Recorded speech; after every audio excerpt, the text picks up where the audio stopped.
Right, one thing actually that this set off the trend for, if people have followed Stanislaw's career, is despite all, listen, there's plenty of flaws you can bring up about Stanislaw. I mean, he has had to be removed from his own teams many times, but one thing he seems unusually good at is actually playing against Astralis. Like, if you look over all the teams he's in, this Team Liquid, going to the, obviously, EG/NRG, like, mate, the amount of wins this guy, put it this way, if people don't know, Nitro's probably played Astralis something mental, like 30 best of threes, and Stanislaw has way more wins against them. Like, it's actually ridiculous. This guy, he's like the kryptonite of the team. Do you have any reasons as to why? I mean, obviously his style's like pretty heavy mid-rounding, right? But what would you say, what are the strengths of Stanislaw as a caller? What makes it work when it works? I think sometimes he gets into a zen state of mid-round calling. Like, he'll just make the perfect read sometimes. And that like, we'll just go to a site and there's one guy there. Or we'll go to a site and they stacked the other site. Like, he just has these moments, and I don't think it's as consistent as he would like it to be.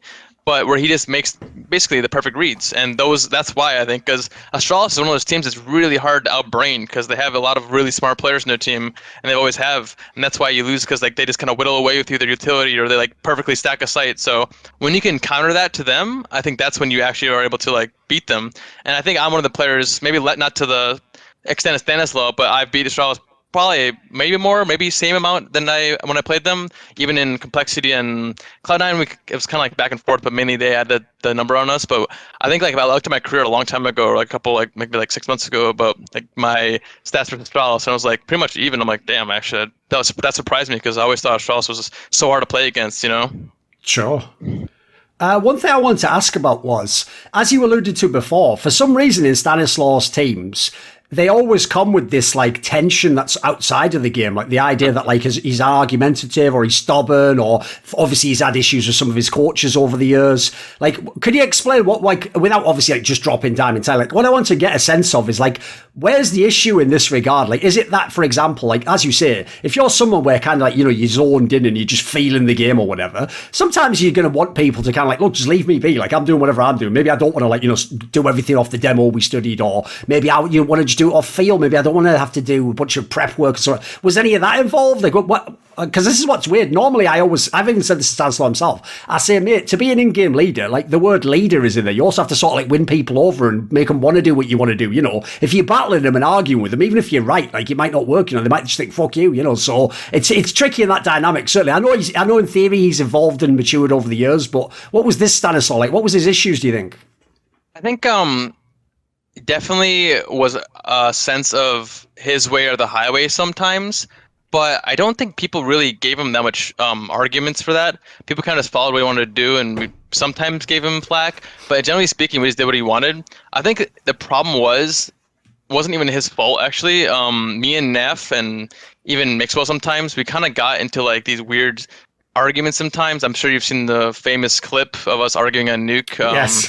Like that happened, not to that extent, but sometimes, and we're just like, me and Neff are like brothers, honestly. Like, we just argue, like, and we get over it. Like, that round, we got over it the next round. We were over it, but we didn't know that other people weren't. And that happened quite frequently because, example is, we won that minor wherever that clip happened. We won that map. That was the final. We won it. I noticed instantly that Stanislaw was pissed. He was not happy. Didn't talk to anyone the whole day. Wouldn't respond to anybody in WhatsApp when he was in his room alone. And eventually, he finally divulged to me that he was, like, a huge paragraph of like how he was really upset with how we maintained our mental state, and how me and Neff argued in the final. Like, we're never gonna win versus good teams if we do that. Like, it's just not cool, and it really annoys him. And I actually think it's perfectly reasonable for him to be upset, but I think he has a problem expressing himself, and he likes to keep things inside. So we were really shocked at first, like, why he was mad, and then it happened a lot in the team, and a lot of times we didn't know what was making him mad. And that's the only issue I had with him, is he didn't really tell people why he got upset. But what I found out later was it was because people didn't have the best mentalities in the team, and that was the main reason. Like, I'm almost 95% sure the main reason Stanislaw left the team was because of Naf. Back then, he had a very shit mentality, honestly, and I know he's gotten a lot better over time, but there were moments in the team where he kind of let us down in his mental state, and Stanislaw did not like that, and he wanted to cut Naf, and I did not want to cut Naf. No one else did. So basically, Stan took matters in his own hands and just left because he didn't want to be in that environment anymore. And It sounds bad, but from my perspective, the environment didn't feel bad at all. Same with Mixwell, and same with Naf, and same with Tarek. The environment was fine. We just kind of like had our squabbles here and there, and we got over them. But for Stanislaw, it was like, this environment is awful, and it was eating away at him, and he couldn't play it anymore. And I understand it completely, because everyone's different, and you don't know how they're feeling. So I do wish he gave us more of a heads up when he left, but I understand why he left.